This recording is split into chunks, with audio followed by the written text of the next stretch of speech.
Então seja bem-vindo à edição semanal do Think Tank. O Think Tank, como sabe, é um programa criado aqui no âmbito do canal A Cor do Dinheiro para nós analisarmos política e economicamente a semana. Também, como sabe, semanalmente estão comigo o Jorge Marrão e costuma estar o Joaquim Aguiar, que não está, ainda não é esta semana que vai estar, mas está connosco o António Nogueira Leite, que faz um excelente trabalho. Ora, o que é que nós temos para si esta semana? Um assunto um bocado diferente do que temos vindo a tratar nos últimos programas, que é desglobalização e inflação. Desglobalização, como já percebeu, é precisamente o inverso daquele movimento que se acentuou depois do fim da União Soviética e com a abertura da OMC a uma série de novos países, incluindo a própria China. Ora, Jorge Marrão, porquê é que escolheste a globalização? Ou melhor, a desglobalização? Não, escolhi a desglobalização porque o que está a tornar evidente é que as instituições multilaterais já estavam um pouco abaladas com, se nós nos recordarmos do tempo da administração Trump, com a ideia do Make America Great Again. E, portanto, houve uma ideia de uma tentativa dos países voltarem para dentro, cada um a defender-se a si mesmo, portanto, isso já estava a acontecer, só que perante um cenário atual de guerra e com uma limitação ao acesso a uma commodity altamente relevante relacionada com a energia, o que nós provavelmente vamos assistir é uma reorientação estratégica de todos os países. E a pergunta é, mas com que sentido é que o vão fazer? O sentido provavelmente não vai ser só conquistar mercados, vai ser um sentido de segurança económica, se quisermos.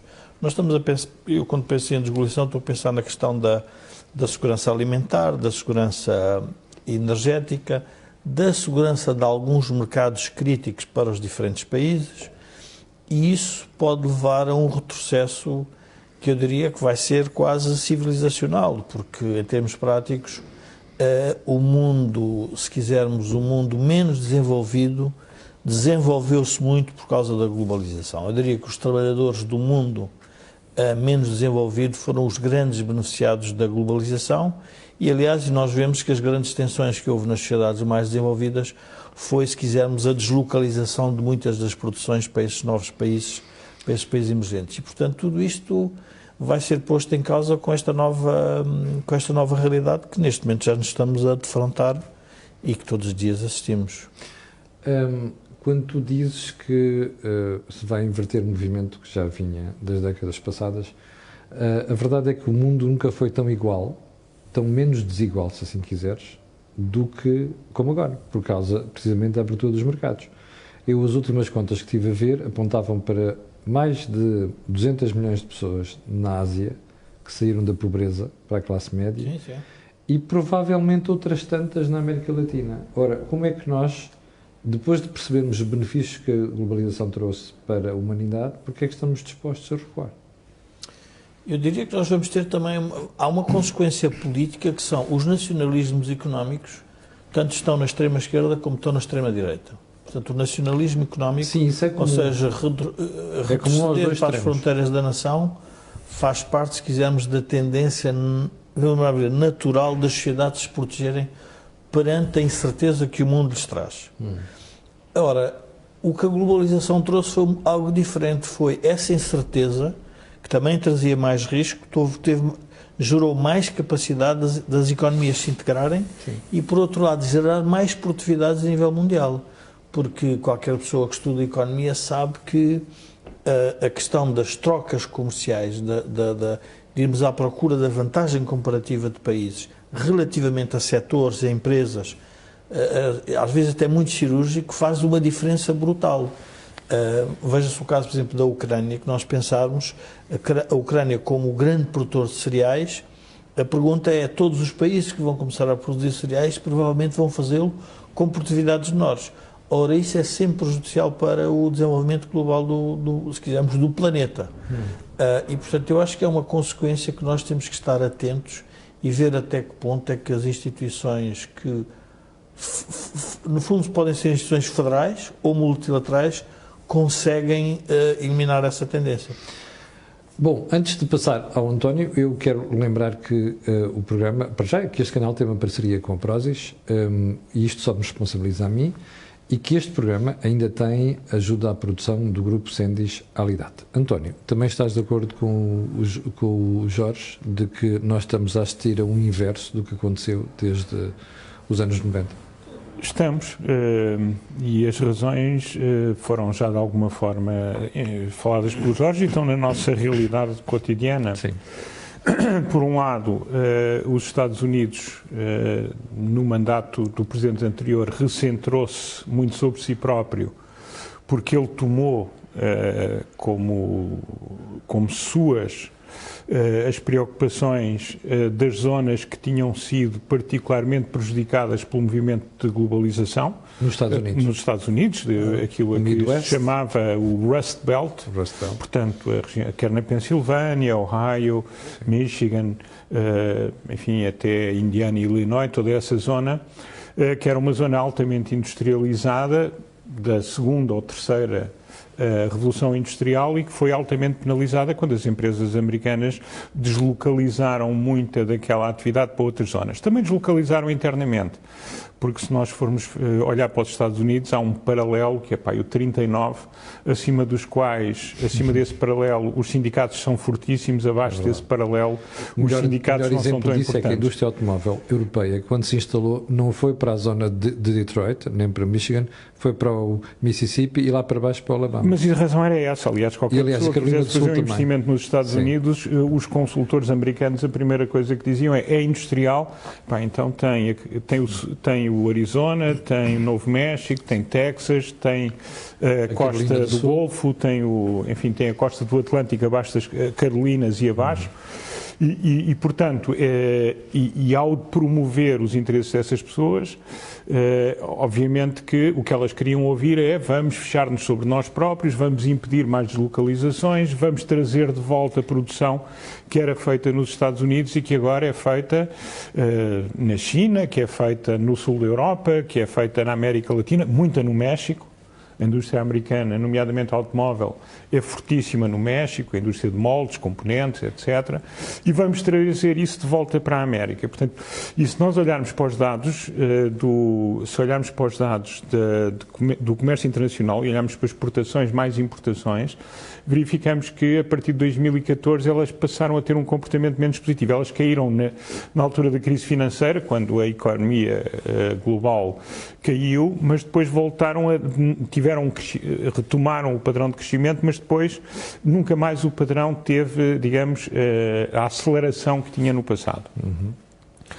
Com o Covid e agora com a Covid e agora com esta situação de grande desconfiança relativamente aos interesses de potências importantes, a reação no Ocidente, nomeadamente, que é onde estão as economias mais fortes, passou a ser vamos não ficar tão dependentes de uma logística que não controlamos, de um transporte marítimo onde nós somos os principais operadores, nomeadamente os nórdicos, são, enfim, Maersk e outras são os grandes operadores mundiais, mas não controlamos as infraestruturas todas. Não controlamos algumas matérias-primas que são importantes e, portanto, vamos tentar que as nossas cadeias logísticas não estejam tão alongadas para que, se houver algum problema, nós possamos controlá-las melhor, o que significa não produzir em tantos sítios.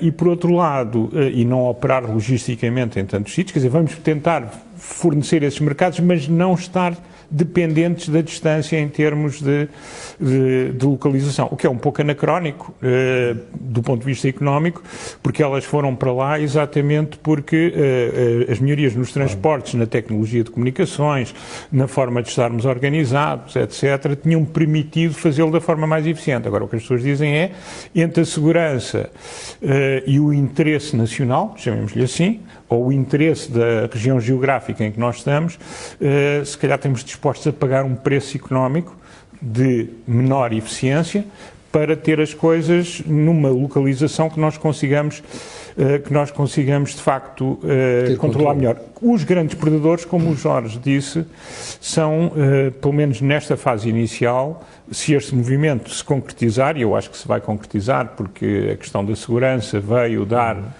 muitos argumentos às pessoas que temem a questão da segurança da produção e dos abastecimentos.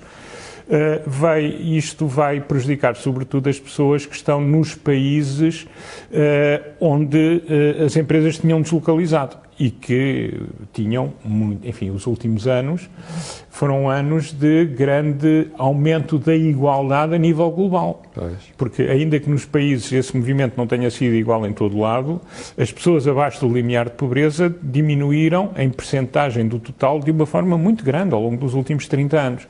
Ora bem, esses vão ser os que vão sofrer mais, porque muitas dessas atividades que neste momento lá estão vão ser relocalizadas para os países de origem, pelo menos uma parte. Depois há sempre dificuldades operacionais. Isto não vai criar tensões sociais nesses países?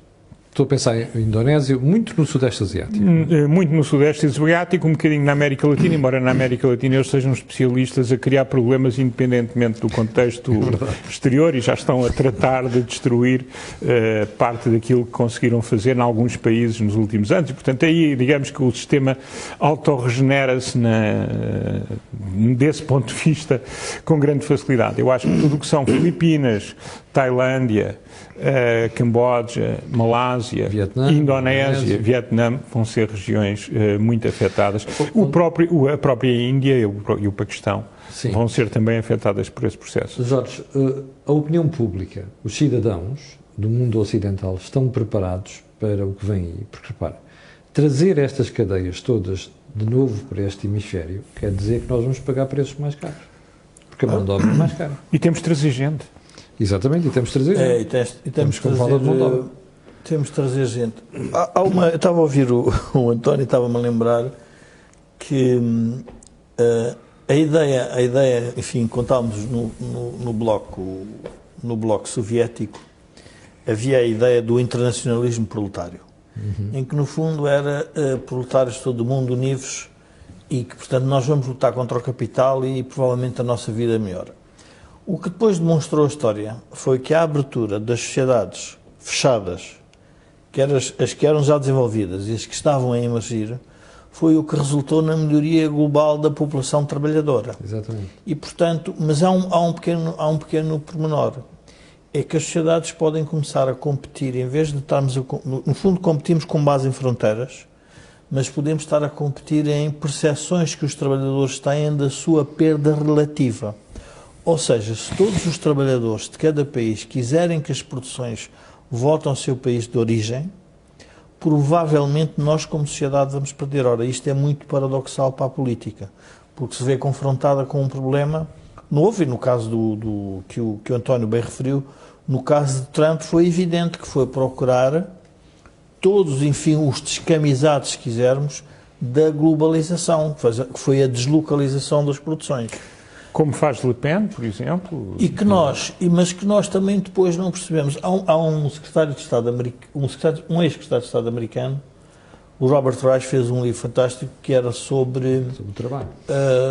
Supercapitalismo. E ele dizia uma coisa com piada, que ele próprio dizia: eu tenho uma contradição comigo mesmo, porque para a minha reforma sou acionista da Walmart e, portanto, quero que a Walmart tenha grandes lucros, porque senão, quando chego lá, não tenho a minha reforma, não há nada para eu viver. Por outro lado, não quero comprar na Walmart produtos baratos, mas isso significa que tenho que fazer a abertura à China.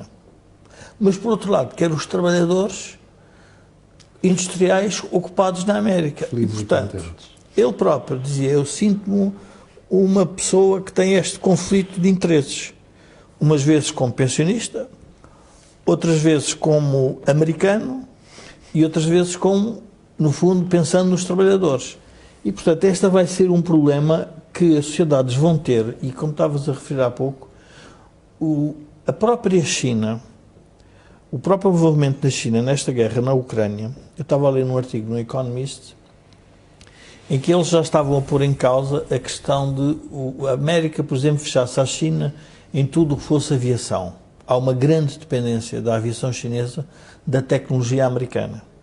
E, portanto, isso significaria o quê? Significaria um retrocesso também para a própria China. Portanto, Os países todos, quando se começarem a confrontar com seguranças económicas, pautas aduaneiras, no fundo, uma opinião pública mais favorável ao nacionalismo, vão depois, passado algum período, sentir isso no seu nível de vida. Sim. E onde é que nós vamos sentir isso? Nos preços que vamos pagar nos supermercados e, por outro lado, na oferta que vai aparecer. Pois. Porque nós hoje hoje um cidadão do mundo chega a qualquer sítio, o seu padrão de consumo é aberto a mais variado, que nós fazemos isso hoje, sem problema nenhum, via internet, tudo o que se compra na web, tudo também que é físico, portanto, o acesso aos bens e serviços é uma coisa brutal que a globalização fez, ou seja, o desenvolvimento que nós tivemos é extraordinário. E o que é que nós podemos voltar? Nós podemos voltar a um tempo em que os operários, por exemplo, se revoltavam contra as máquinas, porque a máquina lhes tirava emprego. Mas podemos voltar a um tempo em que a política vai dizer que é preciso nós fecharmos o país para nos defendermos e termos segurança sobre aquilo que nós queremos ter para proteger as nossas pessoas. E isso pode ser dramático. E o eleitorado vai comer isso, essa ideia? O eleitorado, vamos ver, as democracias, o problema das democracias hoje tem muito a ver com como é que se forma a opinião pública. E primeiro, há dois aspectos relevantes. Um é, nós não temos instituições, as instituições hoje estão muito dependentes, se quisermos, dos ciclos eleitorais. Sim. Eu diria que, se nós pensarmos bem, no caso da América é um caso interessante, porque penso que o presidente americano só não tem eleições no primeiro ano do mandato.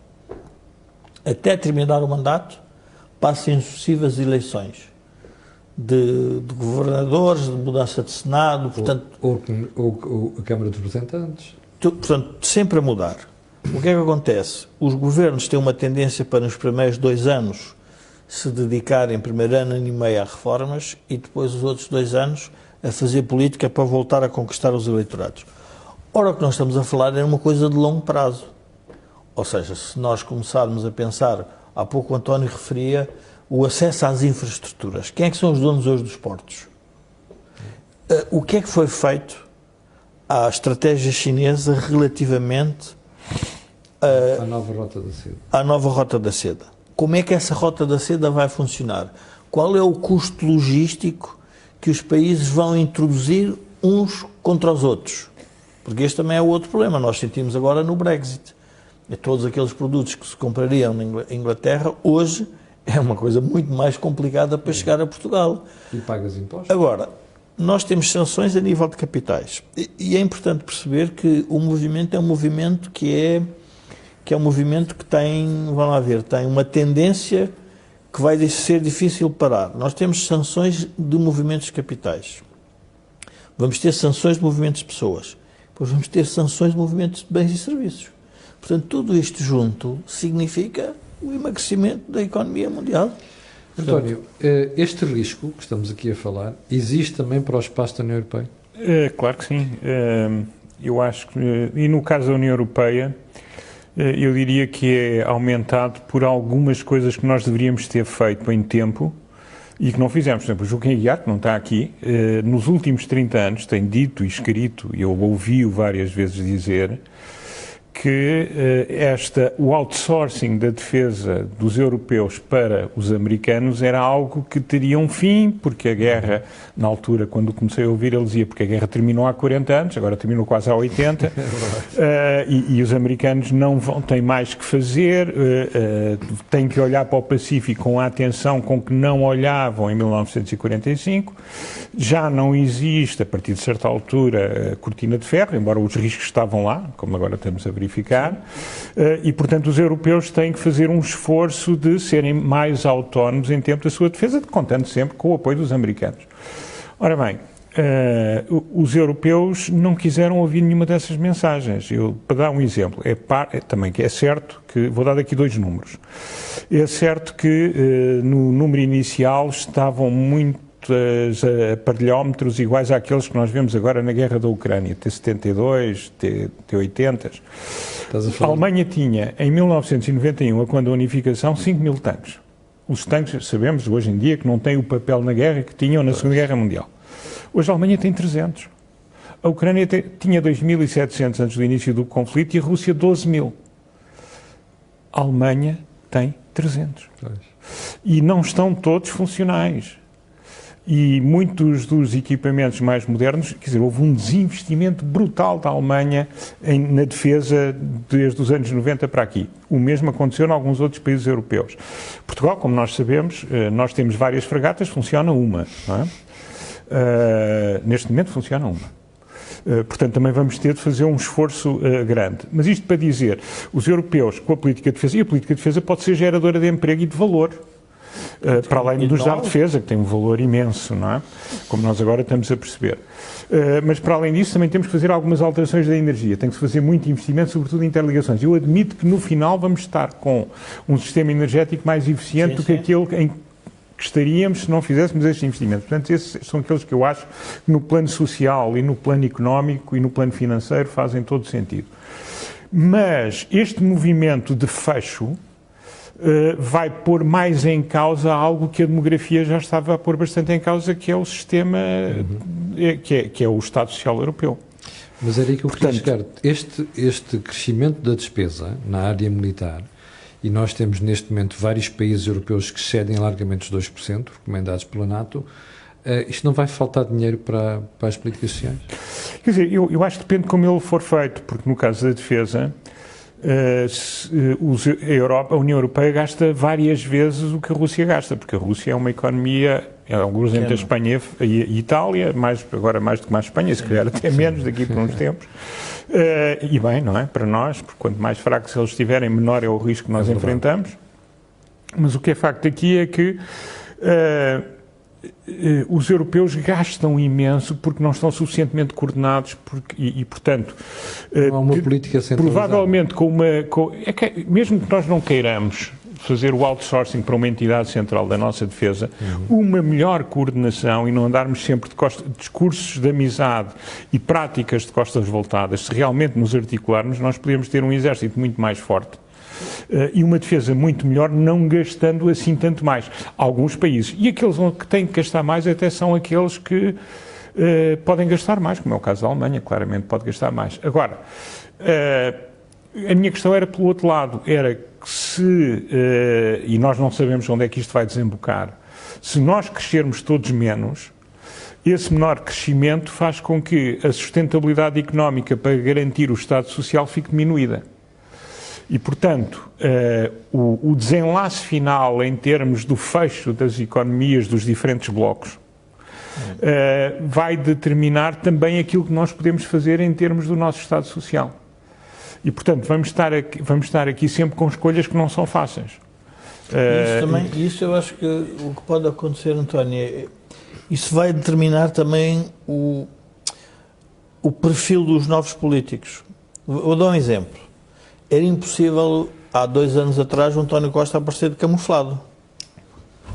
Se aparecesse de camuflado, caiu-lhe tudo em cima, porque o que ele tinha que estar era inaugurar um hospital ou uma escola, em que pode até nem haver crianças. O discurso de hoje contra o PCP. Pronto. Ou seja, um discurso violentíssimo, mas correto, do meu ponto de vista, certo, em que pôs o PCP na ordem. O que eu quero dizer? De repente, os políticos vão estar com uma nova realidade, que é, afinal, a gente tem que se dedicar a isto. Mas a pergunta que também nós temos que fazer, e o António julgo que é nesse caminho, é: a defesa pode ser um grande estímulo para a economia. Porque isso significa que, se calhar, nós podemos não dar tanta atenção ao Estado Social, porque não temos recursos para dar de imediato, mas temos que dar atenção à economia para ela voltar a crescer.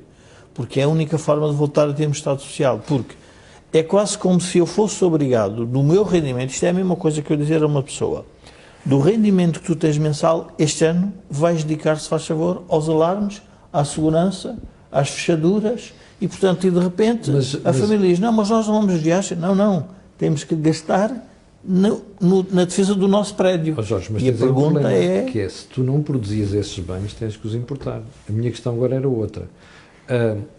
Esta reorientação da despesa para a área militar não vai obrigar muitas empresas a inovarem também nessa área e passarem a ser fornecedores das empresas da como é óbvio, mas essa é a grande cadeia de valor.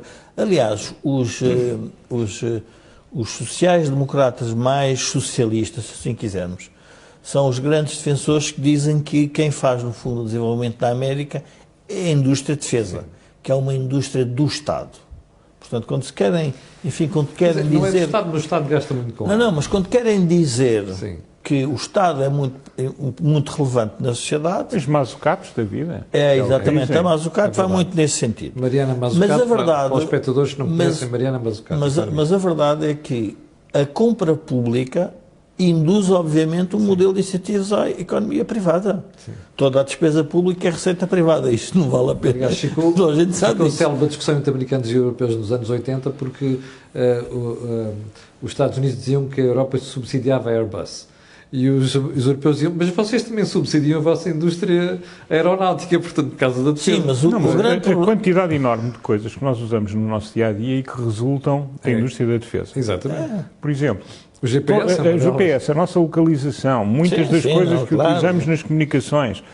Quer dizer, eles não estão só a fazer munições para canhão, isso era antigamente. Mas a ideia é que a indústria da defesa, e essa é a mudança política, era uma indústria ociosa. Não tinha interesse, porque não havia guerra. Pois. Portanto, só em caso de guerra. Mas a guerra não nasce porque se apetece fazer uma guerra. As guerras, aliás, vê-se o caso concreto, demorou estes anos todos até nós percebemos o que é que no final queria a Rússia de Putin, não é? Portanto, isso leva algum tempo. E, portanto, eu diria que há aqui um problema novo, que é a indústria de defesa vai obrigar os políticos novos a pensarem como é que vão responder aos seus eleitorados, mas todos eles vão ter que se dedicar a uma coisa muito relevante, que é o crescimento económico. Porquê? Porque os eleitorados estão, no caso concreto europeu, estamos a falar no caso da Europa, estão envelhecidos. E, portanto, temos uma luta tecnológica muito séria já com a China e com os Estados Unidos, que temos que continuar a acompanhar. Portanto, tudo isto são coisas novas. Eu, aliás, presumo que o que poderia ser interessante para o país agora era nós pararmos um bocadinho para pensar, não parar tanto como o PSD, que parou demais, mas pensar um bocadinho que é um PRR a sério. O PSD pode ter viajado no tempo e vai estar em 2023. Provavelmente é isso que está a acontecer com o PSD. António, deixa-me pegar nesta questão que o Jorge está a dizer, porque também foi o objeto do meu artigo do Jornal de Negócios de hoje, aliás, de ontem. Nós não devíamos estar neste momento a reorientar o PRR? Sim, em tese sim. Não sei, todos me dizem que é impossível pela forma como ele foi negociado em Bruxelas e pela forma como Bruxelas demora a reagir a estas coisas. Sim, mas eu digo Portugal incentivar essa discussão em Bruxelas, porque não faz sentido nós estarmos a gastar dinheiro numa área, se calhar neste momento não é prioritário. Não? Nós devíamos estar concentrados na energia neste momento. Não, a questão energética é absolutamente fundamental e a questão energética é daquelas onde é engraçado que são liberais como eu, ou pelo menos pessoas... Eu agora já não posso ser liberal, que as pessoas pensam que eu sou da ele. Não, eu tenho, ao longo de 30 anos, tenho um pensamento que é tendencialmente liberal. Mas é daquelas áreas onde faltou, onde os políticos, da direita e de esquerda, eu estou a falar do centro, não estou a falar dos extremos, se esqueceram muito de que é preciso ter visão estratégica e planeamento, visão a prazo, e depois o setor privado é capaz e às vezes o setor público é capaz de levar a cabo determinadas medidas ou determinadas iniciativas, determinados projetos, mas dentro de uma visão global, que é uma visão que tem que ser desenhada pelo país, pelo Estado. E é engraçado que é pela política. E abdicaram imenso disso.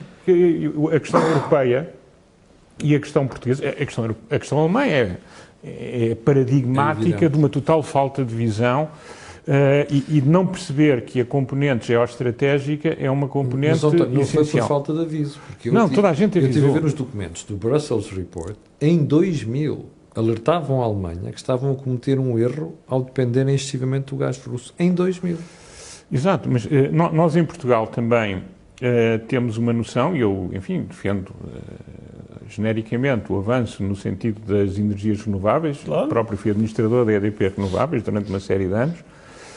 Que é um belíssimo negócio, embora no caso da EDP Renováveis o grosso do negócio esteja fora de Portugal, historicamente sempre teve, ainda hoje está metade nos Estados Unidos, 30% fora de Portugal e o resto em Portugal. Portanto, é uma empresa que não depende de Portugal. Graças a Deus. Ainda bem para eles, mas e para os reformados que lá tenham as suas poupanças. Eu tenho poupanças em ações da EDP renováveis. Mas o que eu estava a dizer era que o Fundo de Estabilização quer dizer, nós não podemos deixar isto apenas, quer dizer, nós não percebemos bem nunca percebemos qual é que era o plano, por isso é que se criou tanto antagonismo na questão da energia, porque nunca ninguém explicou qual é que era onde é que queremos chegar. E por isso houve sempre um enorme confronto entre quem defendia determinadas ações de um caminho, sem se perceber qual era o caminho completo, e quem gostava do status quo, que sabíamos que não podia ser para sempre igual, mas também não explicava qual era o caminho final, e por isso é que em Portugal se crispou tanto. Ora bem, os políticos agora não vão poder viver nestas águas em que ninguém percebe muito bem qual é o objetivo final, porque senão os recursos são escassos e nós não vamos conseguir otimizá-los com a iniciativa privada, com a estratégia da política para os diferentes países e para o conjunto da União Europeia, como se a tivermos clara. Portanto, a necessidade de clareza é brutal. E o PRR é uma delas, quer dizer, porque no PRR, quando nós falamos em uma componente, são talvez entre 25% a 30%, para a transformação digital do Estado, nós já percebemos que output é que queremos ter com isso. Eu, para já, vejo os fornecedores de equipamentos e de serviços ao Estado todos a esfregar as mãos. Ainda por cima, como o Estado compra, já sabemos que há muita gente que vai enriquecer. Mas como país, queremos pôr 30% do dinheiro que recebemos da Europa, que pagaremos muito a longo prazo e com umas taxas muito baixas, porque foi o conjunto da Europa que o levantou, queremos aplicado em algo que achamos que todos nós que é importante, mas queremos saber para quê. E que outras medidas é que são feitas para que a transformação digital efetivamente aconteça. Reparem, hoje em dia todos estamos de acordo que a questão dos transportes ferroviários enfim, os transportes ferroviários têm que ter um papel importante no futuro e que são relevantes. Mas eu ouço anunciar projetos atrás de projetos e nunca ouvi ninguém falar sobre a rentabilidade desses projetos ou sobre qual é o contributo público que é necessário para que esses projetos depois sejam operacionalmente sustentáveis. Será que é zero? Será que é alguma coisa? Será que não é nada? Será que eles até têm um retorno financeiro? Nem todos terão, certamente, pela natureza do negócio que é. Mas o país toma estas decisões todas sem que alguém da oposição, já não falo do governo, mas alguém da oposição seja capaz de fazer estas perguntas tão fáceis. Quer dizer, nós todos queremos estas linhas. E eu devo dizer que eu gosto de comboios, e há muita gente que gosta de comboios, e percebo a importância do transporte ferroviário no futuro, no presente e no futuro. Agora, eu acho que o mínimo é explicar-nos qual é que é o impacto financeiro dessas decisões. E não se ouve falar. Ouvimos falar em tempos, ouvimos falar em percursos, ouvimos falar em uma linha a passar em cada capital distrito, que é uma organização administrativa que já não tem relevância. Ouvimos falar imensas coisas. Ouvimos falar num montante de investimento, mas eu quero saber operacionalmente depois como é que é. Eu acho que é um tema e é sobre isso, se calhar era bom agora poder fazer essa reflexão, porque é muito dinheiro que nós vamos aplicar ali. Eu não estou a contestar, nomeadamente... Qual é o retorno. Mas eu tenho que saber qual é o retorno para perceber se esta é a melhor alternativa dentro do desenho que foi feito, nestas duas vertentes de que precisamos de descarbonizar e de transformar digitalmente António, mas pelo menos há uma certeza que nós podemos ter. O Lisboa precisa estar ligada por alta velocidade a outras cidades europeias, ou não? Eu acho que sim. Aliás, eu comprava mais facilmente o projeto anterior do que este, que eu ainda não percebi qual é a ligação ao resto da Europa. Sim. Mas pronto, mas eu não vou sequer discutir isso. Não me sinto habilitado para isso, não estudei o suficiente para o discutir. Agora, acho que é normal num país da União Europeia em 2022 que se saiba qual é que é a análise custo-benefício de cada um desses projetos. E não é feita pelo professor de Coimbra que fez a análise de benefício das autoestradas, em que todas estas autoestradas tinham um valor social gigantesco que justificou todas as decisões que foram tomadas na altura e que nós sabemos que nem o valor económico, nem o valor financeiro, nem o valor social lá estava, não é? Portanto, que era tudo uma ilusão, assente em pressupostos que já à partida sabíamos que não eram realizáveis. Agora, aqui nós precisamos ter uma análise séria para perceber, mas por uma questão de metodologia, quer dizer, nós andamos desde que eu me conheço como economista, que toda a gente fala nisso. É preciso ter uma análise custo-benefício ex ante, e depois é preciso ex post ir comparar a realidade com o que aconteceu para que se perceba onde é que os desvios positivos ou negativos aconteceram e porquê. Porque continuamos na mesma. Avançamos para um plano brutal, sem análise custo-benefício. Talvez só para corroborar isto que o António está a dizer, há uns anos estive envolvido num projeto que era o projeto Farol, e convidei o professor de Harvard, Robert Barro, para vir a Portugal, e ele não conhecia Portugal, a economia portuguesa a fundo, mas decidiu fazer algum research, algum trabalho de casa. E lembro perfeitamente, estava a jantar com ele e ele diz-me uma coisa que depois que se veio a revelar, enfim, passado aquele tempo todo. Nós estamos em 2010, portanto nós temos a intervenção em 2011, ele disse uma coisa com interesse, que foi: vocês como economia investem mais ou menos o que as grandes economias investem para o crescimento. Estava a falar na ordem entre 20% a 25% do PIB. Se vocês não crescem, há uma razão óbvia: vocês fazem mau investimento. Bom, e a pergunta que ele fazia é: de onde é que vem esse modelo de incentivos?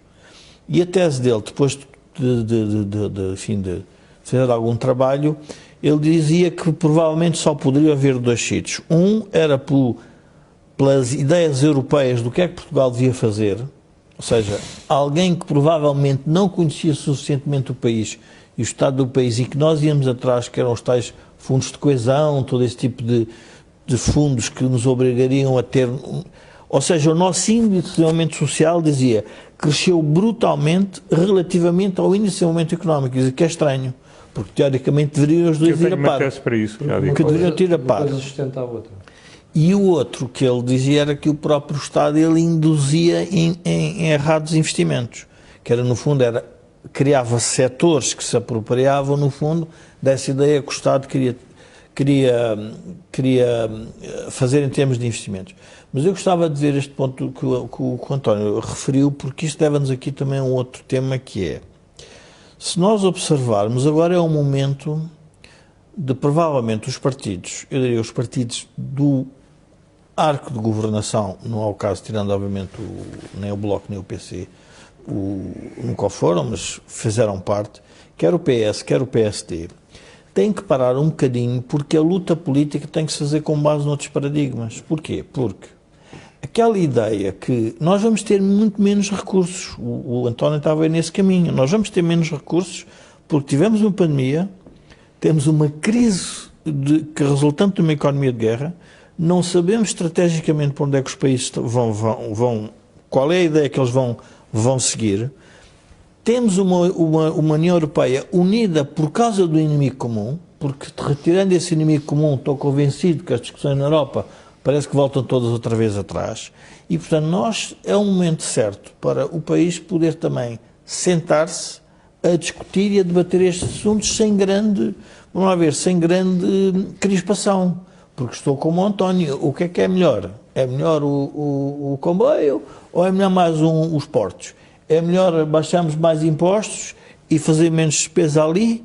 Quer dizer, temos que decidir, porque os recursos vão ficar cada vez mais exíguos. E, portanto, tudo isso obriga a uma política diferente. Sim, isto contraria a ideia permanentemente estabelecida na sociedade portuguesa, sobretudo agora, que é, nós ainda temos cerca de 30 mil milhões do novo quadro financeiro plurianual, mais este dinheiro. No total são cerca de 50 mil milhões de euros para gastar nos próximos 10 anos.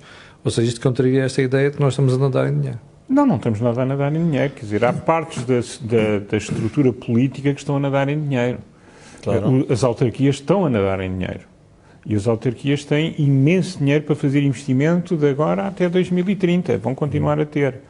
Mas se nós olharmos para as famílias e se olharmos para as empresas, nós não verificamos uma pujança comparável com a que verificamos nas autarquias. Agora, as autarquias prestam alguns serviços sociais, fazem algumas infraestruturas, algumas importantes, hoje em dia muitas das que fazem até já são redundantes, e na verdade são extraordinariamente poderosas, até porque quer o PS, quer o PSD, hoje são essencialmente partidos de autarcas. ou partidos de pessoas que têm força através das ligações que têm com autarcas do norte ao sul do país, incluindo as ilhas, portanto, podemos ter uma boa parte desse investimento, como dizia o Barrow, podemos ter uma boa parte desse investimento em coisas que depois não têm a rentabilidade que poderiam ter se nós tivéssemos... Mas tu querias há pouco desenvolver a ideia do porque é que achavas que o desenvolvimento social era maior... Não, mas porque, quer dizer, às vezes, não é necessariamente o desenvolvimento infraestrutural é maior. Okay.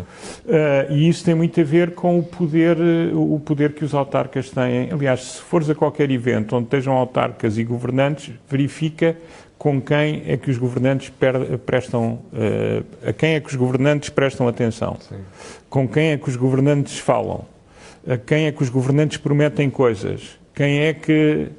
Ainda ontem eu vi na Rádio Observador, isto enfim é um à parte, mas estamos numa conversa, uma pessoa importante no PSD, e o jornalista estava sempre a picá-lo sobre o futuro do PSD, porque é um bocadinho nebuloso, não sabemos o que é que vai acontecer. E perguntavam à pessoa, mas o PSD ainda tem quadros? Tem ótimos quadros. E a pessoa não quis dizer, mas depois lá foi dizendo nomes. Todos autarcas. Todos. Agora quem era entrevistado? Era um senhor que é deputado europeu, José Manuel Fernandes. Sim, que é uma pessoa, enfim, muito articulada e tal, sim, mas ele também tem essa base e os nomes eram sempre, portanto, estamos a falar... Eu não estou a dizer que os autarcas são muito importantes, não estou a dizer. Agora, não podem ter um papel tão determinante na definição de políticas que vão muito para além daquilo que são as suas competências autárquicas.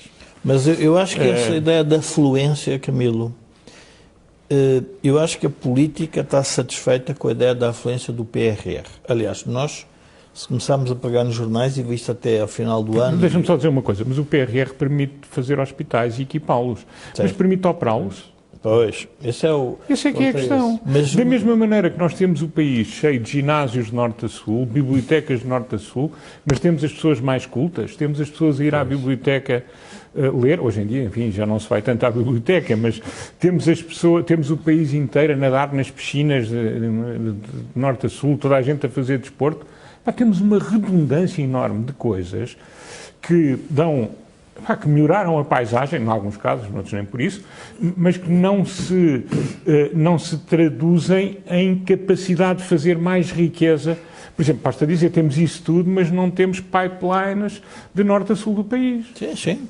Temos os aeroportos abastecidos. Mas eu acho que as pessoas o que sentem é que a vida está mais difícil. Ou seja, o que pode haver é uma afluência, que é uma afluência de Estado. Ou seja, uma afluência de Estado. Uma coisa é quando nós temos uma sociedade civil que nós sentimos que está a enriquecer. Nós sentimos até pelos sinais exteriores de riqueza. As pessoas começam a comprar carros e casas e viagens e mudam. Não. Nada disso está a acontecer. O que está a acontecer é uma coisa muito mais contenção do lado da economia privada das pessoas. O Estado parece que está melhor, mas depois temos que olhar para a dívida. Mas isto volta-me aqui. Eu estava-me a lembrar esta questão do longo prazo. Eu há tempos fiz um curso tinha pandemia, mas na pandemia nós temos às vezes mais tempo livre, é um curso de literatura, passa publicidade, online para o público. E o professor era o professor António Feijó, o curso era o Canon de Literatura Portuguesa, que é o atual presidente da Gulbenkian. E ele estava a fazer a apresentação do curso e alguém o questionou, mas afinal quem é que define qual é o melhor escritor? Porque é que são estes escritores e não outros? E ele disse uma coisa com piada que eu fixei, que para a política vai mais ou menos estar no mesmo. Ele disse, o que define é a crueldade do tempo. Nós podemos ter sempre uma pessoa hoje que consegue comprar a opinião pública a dizer que é o melhor escritor do país hoje. Mas o que interessa é a prova daqui a 50 anos, ou 60 ou 100. Nós, passados 100 anos, temos que falar no Camões. Não temos alternativa. E porquê? Porque a história provou que ele faz parte do cânon. E isto vai acontecer muito à política. A política, neste momento, como aquela coisa quando nós nos recordamos, quando foi a unificação alemã, a grande figura do Kohl, a grande figura do Mitterrand, o Delors com a Europa. Só o tempo é que lhes deu a razão. Agora temos que ver, há uma personagem na história recente europeia que é para mim um grande, não vou dizer como o Churchill dizia sobre a Rússia, que era um enigma dentro do mistério. O Churchill dizia que a Rússia precisa ter cuidado porque aquilo é um enigma dentro do mistério, mas eu acho que há uma personagem europeia que é um enigma dentro do mistério, que é a chanceler Angela Merkel, porque foi adiada pela extrema-esquerda, foi adorada depois, agora também pela esquerda, quando foi no fundo a abertura à questão da imigração, à questão da imigração, e quando se voltou para o ambiente, e agora de repente está a ser acusada de ter, no fundo, ter feito uma estratégia para a Alemanha errada. E portanto, eu estava a pensar, realmente isto é a crueldade do tempo. Só o tempo é que... É saber quem é que resiste a essa crueldade do tempo. A crueldade do tempo, não é? Bom, e portanto tudo isso... Eu tinha aqui mais um tema ainda para conversarmos hoje, já não temos muito tempo, mas gostava ainda de tocar nisto, que é a inflação. Nós estamos com valores, nos Estados Unidos atingiram valores que não se viam há 40 anos, na Europa estamos também com preços a subir acima de 6%, já percebemos pela subida dos bens alimentares que isto vai disparar e que vai subir ainda mais. E estamos perante a iminência nos Estados Unidos já claramente definida, que é 6 subidas de taxas de juros este ano, fora aquela que já houve. E na Europa, mais tarde ou mais cedo, vamos enfrentar isto também. Para já, o problema é mesmo, as pessoas ficam mais pobres. Jorge. Eu se calhar pedi ao António, ele ainda por cima escreveu um artigo no Negócios, que é exatamente sobre essa matéria, que ele abrisse aqui a nossa conversa. Não, quer dizer, eu acho que estamos claramente, deixou de haver questões, estamos claramente numa situação de inflação.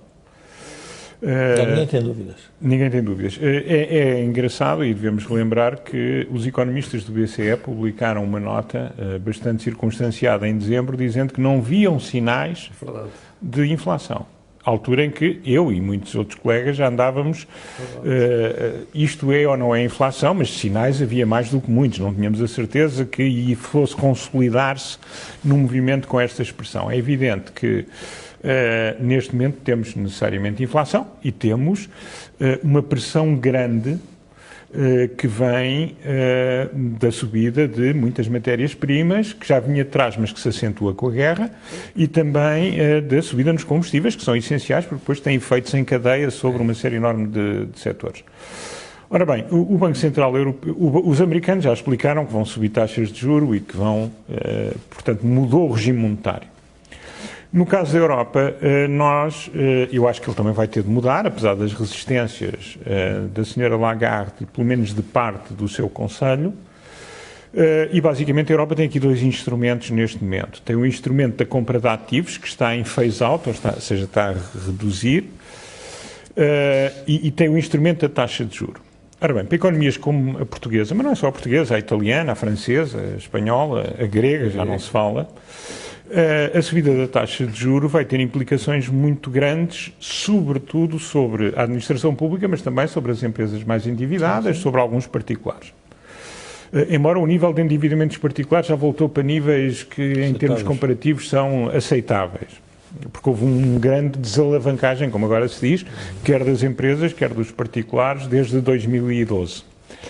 Mas a forma como isto vai ser feito, tipicamente, o que eu acho que está pelo menos é o que mais pessoas têm falado, e eu aqui deixava uma dúvida, é basicamente ir terminando estes programas de compra de ativos, que obviamente que à medida que eles vão caindo é de esperar que os spreads, por exemplo, da dívida portuguesa se aproximem mais dos verdadeiros spreads do que dos spreads condicionados pelo movimento de compra de ativos em relação à dívida pública, e a partir de certa altura, não em 2023, mas já em 2022 começar a subir a taxa de juros. Eu acho que isso é relativamente inevitável, até porque se o Banco Central Europeu não subir, os países do Norte, nomeadamente a Alemanha, vai ter um problema gigantesco com a sua opinião pública, que diz, então, estamos com inflação e não temos o Banco Central Europeu a fazer aquilo. Venha o Deutsche Bank, venha o Deutsche Mark. E muitos outros pensarão da mesma maneira. Eu acho que uma das formas, e portanto essa é, digamos, a minha sugestão, é que o Banco Central Europeu estude subir as taxas de juros, quando tiver de subir as taxas de juros, e eu presumo que vai ter de o fazer durante este ano e até vai, se calhar, ter de o fazer antes do verão, ou perto do verão, Não sei se o vai decidir, mas provavelmente deveria fazê-lo, mas se calhar o que deve fazer é ter uma redução assimétrica do phase-out dos programas de compra de ativos. Ou seja, prolongar um pouco mais estes programas de compra de ativos, que é para que os spreads nas economias mais frágeis não divirjam depressa. Mas isso não traz o risco acrescido de mais inflação? Não, quer dizer, porque o juro... É porque esta inflação não vem daí, quer dizer, o que nós estamos porque eu não digo isso, então, digo é o sinal que essa aspecto à minha. Não, quer dizer, porque a alternativa é termos um problema grave em países como Portugal. Portugal não vai aguentar uma subida de juros já, sem um condicionamento muito grande. Agora tenho outra pergunta, que é, mas há quanto tempo é que Portugal sabe que não pode manter o que anda a fazer? E a Espanha, e a Grécia, certo, e a Itália. Certo.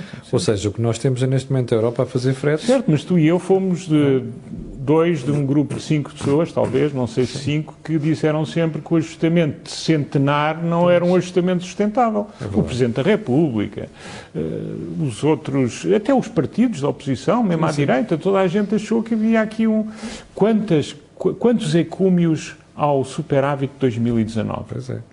E sempre a dizer, atenção, ainda temos um outro problema, que é o problema de, em parte da administração pública, não haver dinheiro para fazer face às despesas operacionais de funcionamento. Nós verificamos em muito lado. Não é? Como está a ver com os tribunais agora?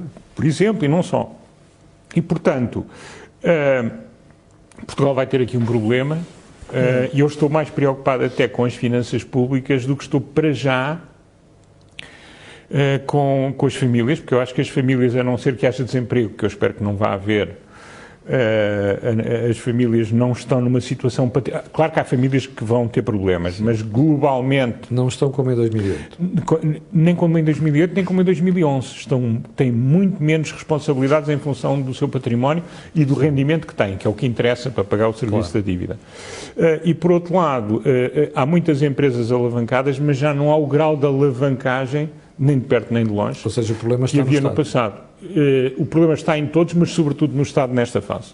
O problema é que, estando o problema no Estado, ele depois pode-se transmitir aos demais, porque se há problemas com a capacidade do Estado de fazer face às suas responsabilidades,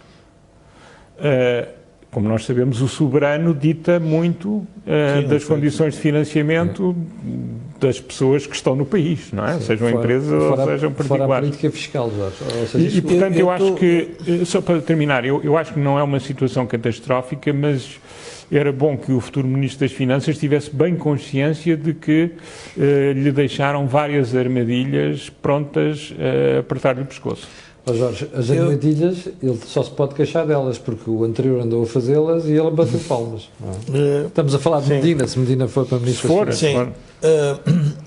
Eu estou muito de acordo com o que o António diz e, obviamente, não posso, enfim, revelar por questões de natureza, enfim, pessoal, mas tive uma conversa com um alto responsável, um ex-alto responsável político português, que me disse que um dos problemas que Portugal tinha era se a Europa não compreendesse que tinha que fazer uma ajuda assimétrica a Portugal e aos países do Sul. Ou seja, o que é que se pode estar a passar na economia europeia?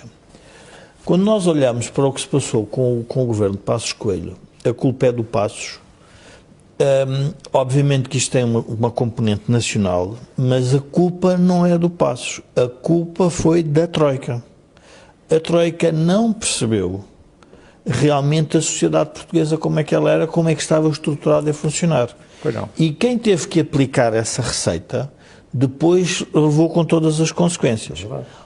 Ora, se a Europa pensar a resolução do problema europeu hoje de uma forma abstrata, igual para todos, que vai ser a culpa é do Costa, vai ser de certeza. Eu acho que o Costa, desculpa, tem defesas que não tinham o Passos Coelho, porque o Passos Coelho tinha o homem do Bloco ou do Podemos na Grécia, os irlandeses eram um caso à parte e os espanhóis tinham um problema circunscrito na banca. Agora a Itália está na mesma situação que nós e a Espanha também. Certo, mas o que ele está a dizer é muito importante. Porquê? Porque nós precisamos de uma ajuda assimétrica porque as nossas condições de partida perante enfim, este escalabro total que pode ser o que se está a passar, são muito diferentes. Isso não nos vamos lá ver, não nos torna mais felizes. Temos que reconhecer que cometemos um erro, ou seja, estamos a iniciar uma nova crise altamente endividados outra vez, aí basicamente no Estado. Nada disso nos tira essa responsabilidade. Sim, mas temos que reconhecer quem? Hã? Temos que reconhecer quem? Estás a falar de É quem? que a sociedade portuguesa... Mas é que a sociedade portuguesa está-se marimbando para isso. Não, mas é que a sociedade portuguesa a sociedade portuguesa apanhou... Jorge, deixa-me terminar o raciocínio. A sociedade portuguesa apanhou um chimbalau monumental entre 2011 e 2014. Foi-lhe explicado que o que estamos a fazer é um erro. A gente pagou isto de forma séria. A seguir a 2016, esqueceram-se disto tudo. E votaram 2 vezes num tipo que manteve esta política até hoje. Agora eu vou ver esta pergunta. Se a Europa agora der a possibilidade de termos um soco assimétrico, qual é a mensagem que estamos a passar para os portugueses? Continuem a fazer disparate. Essa é a dificuldade da solução. A dificuldade da solução é que é uma solução que vai ajudar a quem prevaricou a beneficiar com aquilo que fez. Ora bem, é essa a minha tese. Mas pode ter o inverso. Qual é o inverso? O inverso é uma revolta social. Porque vamos pensar numa coisa diferente. Então, nunca mais a inflação vai ser um fenómeno social. Pois vai. Não nos iludamos. A história económica reflete sempre que vai ser um fenómeno social. Não, e é um fenómeno que desequilibra em favor dos que mais têm. Sempre. Os mais têm saem sempre mais favorecidos. Sim. O que é que vai acontecer? A forma mais, eu diria, mais anestesiante de corrigir os salários que estão acima da produtividade vai ser a inflação. Claro. E quando as pessoas descobrirem isso, podes ter a certeza que quem estiver sentado no governo é que vai ser penalizado. Aliás, nós nos lembramos de Mário Soares, quando nos famosos pacotes e dos tempos da inflação e da chegada do Hernani Lopes. Eu só mantenho uma dúvida, que é, se a geração mais educada de sempre não terá a literacia financeira dos avós em 1983, que engoliram a redução salarial brutal em termos reais do Dr. Soares, muito satisfeitos com a subida salarial que estavam a ter, quando no fundo estavam a ter uma perda brutal de poder de compra. Eu tenho uma tese sobre isso, que é a geração mais bem preparada teve os pais mais mal preparados. Os piores pais de sempre, que é a nossa geração. Os piores pais, que é a nossa geração. Eu também tenho a mesma tese. Porque é uma geração, há uns anos, isto até há uns anos, houve um debate em Portugal sobre o futuro de Portugal e foram buscar 2 pessoas, não eram só economistas, foram buscar, e sei que o António não tem um grande apreço pela pessoa, foram buscar na altura o Pacheco Pereira e o António Barreto para falarem sobre os desafios de Portugal. Não tenho uma grande Mas o Pacheco Pereira disse uma coisa que eu acho que que se mantém hoje como um problema da sociedade portuguesa. Há uma parte significativa da sociedade portuguesa que tem memória da pobreza, que resultou dos avós que viviam em condições muito más. Sim. E quando nós chegamos à Revolução... mas quando nós chegamos à Revolução, sim, de repente há um abrir de campos de horizonte, sim, e de produtos e serviços que deslumbrou a nossa geração. Claro. Essa geração depois nunca passou os valores dessa pobreza. E o retorno à pobreza foi sempre mal visto. E como é que nós resolvemos isto? E isso é muito importante. Nós resolvemos isto com dívida. O que na prática aconteceu foi o crescimento da dívida pública e o crescimento da dívida privada. Porque ninguém teve coragem... Nas famílias isso é o estado anterior à falência. Quando resolvem lutar contra a pobreza endividando-se a seguir... Exatamente. Mas repara, há aqui um fenómeno estranho. Agora, esta geração também vai ter uma guerra que não esperava ter. Quem vai para a guerra não somos nós. Se houver guerra, se a NATO tiver que envolver, já não somos nós. Já não temos idade. Não sabemos agora, com a alteração das idades, se no chão ainda podemos ir para uma central de comunicações fazer qualquer coisa. Mas essa geração, uma geração diferente, também já está a apanhar uma... Tem que ir ver se encontra a minha caderneta militar. Bem, eu estou na reserva territorial, portanto... Estamos todos na reserva territorial. Não sei se isso será bom ou será mau, mas pelo menos... É verdade. Bom, chegamos ao final do programa de hoje. Muito interessante, como viu, começámos com a questão da desglobalização, já fomos à indústria militar e o contributo que pode ter para a economia e finalmente acabámos com a inflação, como diz o Jorge e o António, vão ter um efeito na sociedade portuguesa muito mais sério do que neste momento nós estamos a ver. Quero agradecer a quem está desse lado, estavam um pouco mais de 1000 pessoas ainda há bocadinho, pouco mais não, mais de 1000 pessoas há bocado. Quero dizer que nós voltaremos na próxima terça-feira, também quero pedir desculpa por termos começado mais tarde hoje. E para o final vou recordar aquilo que digo sempre. Este canal tem uma parceria com a Prozis e este programa ainda tem ajuda à produção do Grupo Sem Diesel e Data. Fique bem, tenha o resto de noite feliz. Amanhã às 8 da manhã já sabe que está a levar comigo para lhe atazanar o juízo. Muito obrigado. E ainda antes de me despedir, quero pedir o que peço sempre, que coloque um gosto e faça partilha nas redes sociais e também sabe porquê. Aquilo que houve aqui não houve em mais sítio nenhum. Obrigado e até amanhã.